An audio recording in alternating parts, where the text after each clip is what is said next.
please still like me after this. Nobody has respect for either of us anymore. No. I don't think there's any respect for you left to lose. Oh, God. In case anyone does, brace yourself.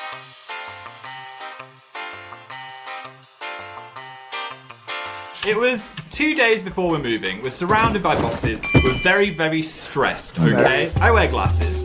Shall I get my glasses? Yeah, no, get them. Oh. I wear glasses. Those glasses. These glasses. 2 nights before moving, one of the arms fell off. You look after your possessions. No. I'd been walking around with them sellotape. They kept falling off. So I was like, I'm going to take permanent action and super glue this back together. That seems like a simple task. I've used this glue before. I get it out of the cupboard, everything's normal, everything is calm. I remember the glue has a child safety lid on the top, right? One of those ones that's just impossible to take off. It's impossible. It's like medicine. I can't open that and then I just don't... can't get this lid off at all. No sweet secretion. No. So I was like, what's wrong with it? It must be stuck. But I know this is a special nozzle, so I put it in my mouth to try and get... What?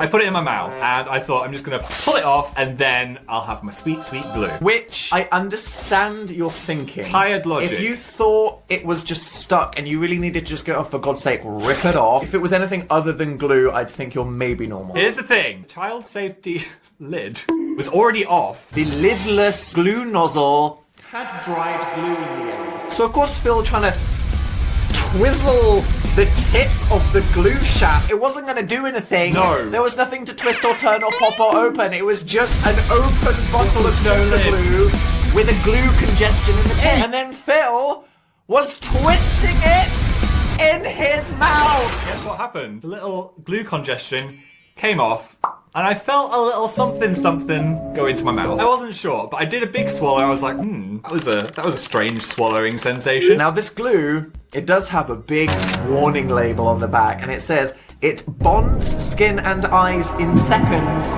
Keep out of reach of children. Which means me. So this is the lid I thought was on. This is what I thought was the lid. It was late night, we'd had a busy day. It was literally 2 a.m. We'd had such a long day, so busy, and I'm just like, I am ready to knock out. Yes. And Phil goes, Dan, guess what I just did? Or almost just did. Blah, blah, blah. Put the glue in my mouth. But don't worry, I didn't swallow any glue. But oh my God, Dan, imagine how bad it would have been if I just swallowed a load of super glue. Yes, Phil, I'm struggling to kind of see the humor in this because I'm imagining... Yeah. It would have been bad if you did that. Good thing you didn't. I'm no stranger to talking about my ass on the internet. I've done a whole colonoscopy video, and I want people to not feel ashamed to see a doctor about butt issues. Thor's ass and his mind and his mouth are open. They are. I had a colonoscopy. Ass saga. Yes. The saga ass. They recommended I have another one in 2 or 3 years later. The time came. It was fine, shoved a camera up there, I went a bit loopy. So they were going along, having a swim up my ass channel. And the doctor was just like, oh, there's a little something here. I'm just gonna chop it out so we can do a biopsy. I was like, cool, okay, do it. Everything was fine, got the results back, nothing wrong with it. Phil comes home, go on with your walks life. a bit funny. Yeah. Typical Tuesday. Bit of a waddle. 10 days later. My butt is feeling good. I'm raring for my rodent boy summer. What the You wake up. It's a normal day. It's a normal day. Dan's just got the Elden Ring DLC. I am so excited. So I'm watching him play that for a bit, and I was like, this is making me feel a bit dizzy. You're like, it's probably just motion sickness. You're watching this, I'm spinning around my ancient shadow tree sword. So I was like, I'm gonna go lie down for a bit, lay down for a bit, feeling more weird. Feeling like I've had 3 drinks. I'm not getting lit, sat on the bed. Something's weird. Something's weird. Then here comes the TMI part of it. Oh, prepare yourself. I'm like, I feel like I need to go to the bathroom. Gonna go to the bathroom. All I'm gonna say is it looked like a literal crime scene in there. Not only that, when you think it might stop after that, it continued to pour. So something is seriously wrong with me here. Yeah. 10 minutes later, I came to Dan and say, I feel like I'm going to die. I feel Very weird. I feel weird. Very weird. Let's go maybe to the hospital. Hospital now. Now, getting a taxi to the hospital. I'm clenching my butt cheeks so hard, so I don't want to like. You don't want to make a mess. skidoo all over the taxi. Get in. There's about 6 people in the queue to get to the front desk where they go, Hi, welcome to Accident Emergency. What has fallen off today? Phil looks at me. I look at you and go, I'm gonna faint. The whole room was going black and white. I was getting fuzzies in my eyes. And I was like, it's okay, buddy. We can sit you down in a chair. You've made it to the right place. You just need to speak to this lady. We got to the woman. She said, hi, who are you? What do you want? And Phil went, huh? Phil passes out. Okay, go, no. What are you about to say? Why didn't you catch me? Here. So, look. I did try to catch Phil. This is what happened. I am so... What? Ah! Exactly! People are really fucking heavy! The lady behind the reception desk goes, "Ah!" Which, you know, I mean, like, I'm sure they're used to not panicking, but it was very dramatic. And then Phil, who is no longer conscious decides to stop clenching, and it turns out Phil in the cab really needed to keep clenching because the moment that he didn't, the shining moment, I think it was coming out of your ankle hole in your trousers. Yes. And then because you fainted, you did a little roll and you basically spread it across the floor. So in about 5 seconds, you were on the floor in an entire pool of your own blood, looking like a murder outline. Yeah. At this point, I am not going to the hotel restaurant knowing that there are friendly people. Get some room service. So we order a club sandwich.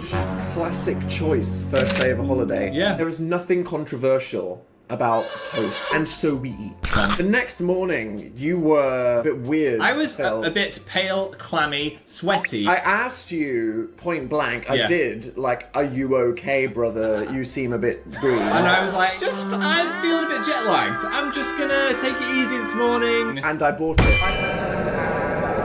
Because we had a relaxation agenda, okay? I wanted to see a tropical fish and drink a cocktail. And the hotel said, okay, here's some cool stuff that you can do here. One of the things is the sea pontoon experience. It's like a little floating platform that they've just chained to the bottom of the sea, and you can spend a couple of hours in the sea. We were like, we're doing the pontoon. We're gonna do it. We came all this way. Fine. Get us on the pond. You're a bit quiet because of your, you know, just feeling the strange vibe that you've got going fragile. on. And I get on a boat and we start heading over there. And this is the thing. Timing is important. And the great debate of the video is, have I created the problem by being someone that doesn't want to hear stressful information? Or is Phil the problem for not giving people important information when they really need to know it? That's the great debate of our times, Dan. That's what I told Dan, that last night I might have felt a little bit ill in the night. By little, I mean a lot. I really went through it between the hours of 3 and 4 a.m. And it came through you. It did, very fast. Okay. In multiple directions. And I was like, okay, well, you know, sorry, buddy, but we are on our way to the pontoon experience. Yeah. They give us our little picnic basket, a couple of drinks, off they fuck, back to the hotel. Toot toot. There's Dan and Phil bobbing in the sea. But then I start to get the feeling,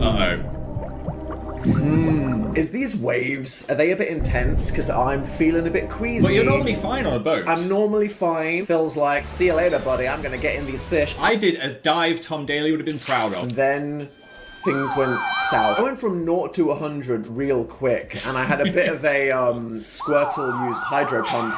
I completely inverted off the side of the pontoon. I would say 10 solid seconds of acidic evacuation. So Dan's 4 a.m. moment was happening right now. After, you know, the shock of being like, oh no, I had a moment where I just went, no, oh my god, and I just went up and I went like, Phil! Phil's on the other side of the pontoon going, Do you know all I hear is, get out of the sea, get out of the sea! Phil, get out of the sea! I thought you were there like, was a what? freaking What? shark. I'm like, you don't get out of the sea! I just say, Phil, don't, trust me, you cannot look over this side of the pontoon, okay? Yes. Because there's been some dissemination and the fish.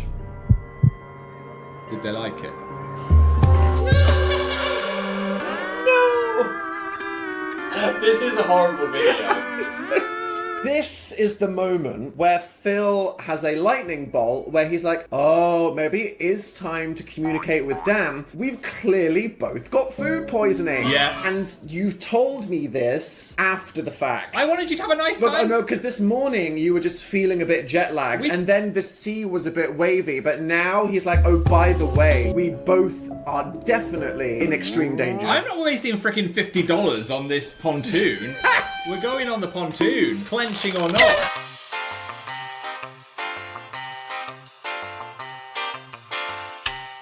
And as I was pottering around, I saw that Dan had left this little message for me. Very helpful, thank you. Moral of the story, don't eat glue.